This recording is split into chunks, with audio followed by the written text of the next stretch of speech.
everyone. I am Amy Wilhelm from Authors Buzz. And I'm Tabitha Lord, also from Authors Buzz. And today we're going to talk about speeding up your learning curve by giving you a tip that both of us have found super useful. I think it's one of those things that as you write more, you see yourself doing it and you can self-correct. But in the beginning, it's something that we all do.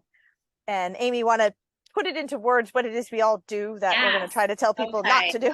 So it's interesting because we call it like telling a story or writing a story, but that does not really capture what you're doing in a good, well-written book.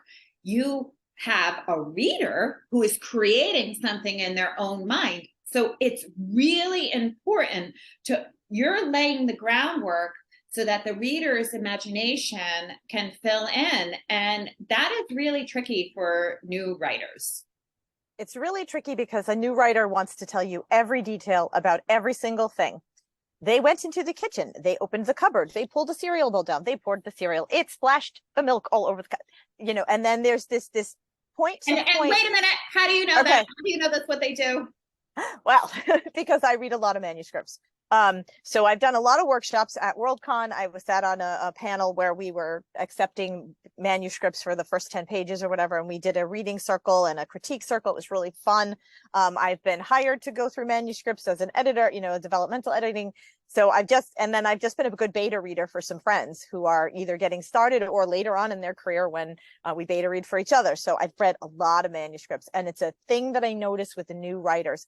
And it was Terry Pratchett, I believe, who said, the first draft is you telling yourself the story. So it's actually okay to do this. It's actually okay to throw it all out there onto the page and get every single piece of what you want to say, visualize it yourself. And if that's how you have to do it, write it down. But know that isn't the experience a reader wants to have. We don't want to read about, opening the cupboard and taking out the bowl and putting it on the counter and sitting down. We actually have been through that experience where we know what cupboards are, we know what cereal is, and we can sit down and we can do it. So as a reader, you're setting, the writer is setting the stage and the reader is filling it in with their imagination. So you're trying to find places where you can bring authenticity and throw in nuggets of this picture of where the setting, the environment, the activity. You're doing that without info dumping on your reader, because those are places that if you'll ever notice reading that, you'll flip through. And you'll be like, this is boring. And it creates a pacing issue. There's a lot of things that happen when you info dump like that. So it's one of those things. It's easy to say, easy to recognize, not so easy to correct until you have some experience. And that's the other thing I really want to say. It's really okay. Dump it all out there. You can come back through and sift and filter through what's necessary. So do you think it's more like the writer is creating a sketch, and then the life experience, even the preferences of the reader fills in? Because if you're giving every single detail of every single thing, it's almost like you're not honoring the imagination of the reader and the individuality of the reader. Right. You're not trusting the reader to make these connections or paint the picture in their mind. You're just over picturing. And so some practical ways that you can think about giving color and life to something without just that laundry list of the main character did X, Y, Z. They did. Think about senses. Think about having the character experience something through their senses. Did they smell something, or are they interacting with something in the room? I bumped my head when I came through the low door hang, or whatever on the chandelier, or because things like that will paint a picture without this laundry list of. It brings us to the show versus tell conversation, which we can have another time because I have a lot of tips on that. But it's just thinking about painting. Why not have it now? Because I was thinking about your what you just said about the door hang, because that is a way of showing how tall your character is, what the environment is like, without saying Bob was really tall. Right. Right. It's often if you're just using the character interacting with their environment, you get a lot of information without having to write the laundry list. If the character is experiencing something through their senses and through their physical response to it, like my skin prickled and the frostbite made my nose tingle, we now know they're somewhere cold, so you're getting that visceral response and the reader is painting the picture without having that. And it was 42 degrees below zero outside in the Arctic tundra. No, it was like, gosh, the blast of the wind hit me in the face when I walked out of the tent. And I forgot my, balaclava or something like that. You can paint these pictures really actively, and that's the show versus tell. All right. So I have a new question for you. Oh boy. Maybe I have an answer. What advice do you give to those newbie writers when they are giving their manuscript to somebody like you? What advice do you give them, and what encouragement do you give them for moving through that process?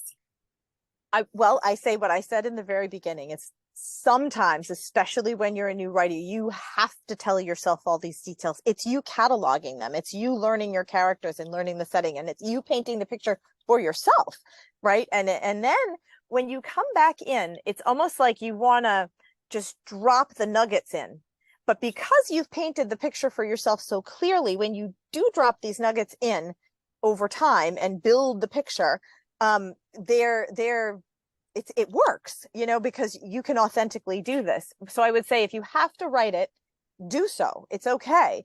I'm an overwriter. I know that about myself. I will write, if my manuscript starts off at 95,000 words, that's probably for me an 80,000 word manuscript. That's how much cutting I do, because I would rather, and sometimes you're not even sure which pieces are going to be super important until you get to the end of the story. And then you can come back and say, that didn't really matter that much. That goes, but I need to bring this out more. So, I would say just get it all out there first. And that goes back to the thing on our last podcast, which is finish something. Finish it all, get it all out there. Then you can mold the clay.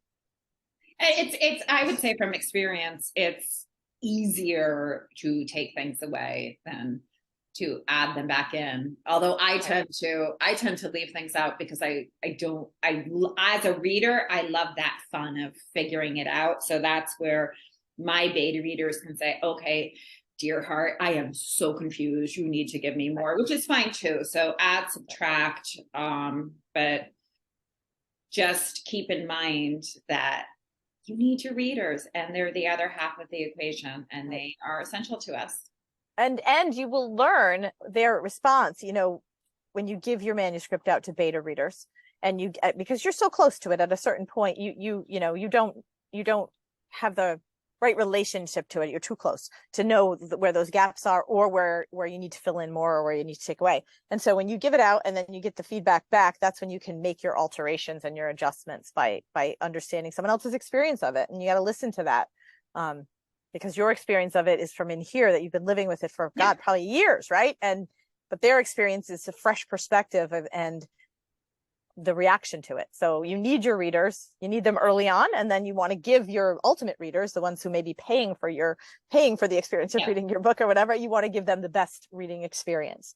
And on that same topic, if you're giving this manuscript for people to read that aren't necessarily experienced beta readers, going back to our conversation, the one simple thing you can tell them is, tell me if I'm telling you too much or not enough.